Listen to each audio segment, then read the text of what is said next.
Hey there, it's Jason from Codemanship with another video diary update. Just wanted to give you a heads up about videos I'm going to be posting over the summer. So if you've been following the Codecraft videos I've been posting over the last few months, I'm planning to complete the set, if you like. I just wanted to sort of give you a heads up on what's coming. So I've prepared a spreadsheet. I always have a spreadsheet prepared. And let's take a look at that. There we go. Okay, so the videos highlighted in green are already up on the channel. They're available now.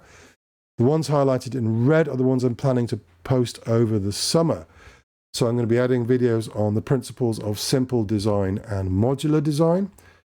I'll be adding a video on specification by example, how we can use tests essentially as requirement specifications, working directly with our customers.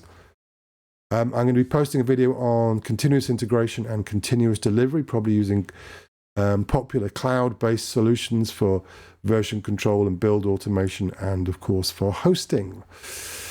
Video on the testing pyramid related to continuous integration.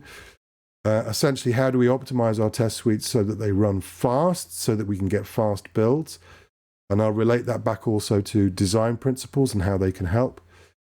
And then a video on legacy code, you lucky people. Based on ideas in Michael Feather's book, Working Effectively with Legacy Code, I'll be demonstrating a simple process for changing legacy code safely and, over time, rehabilitating legacy code to make it easier to change.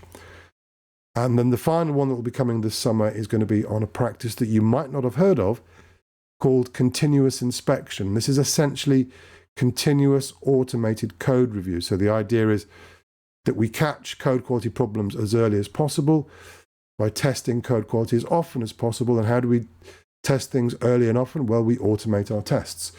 So there's a very simple idea there. Not so simple in practice. It takes some work.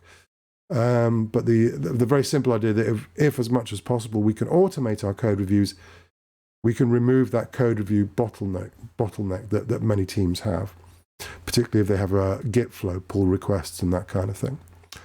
Okay, so those are the videos that are going to be upcoming this summer. Keep an eye out for those.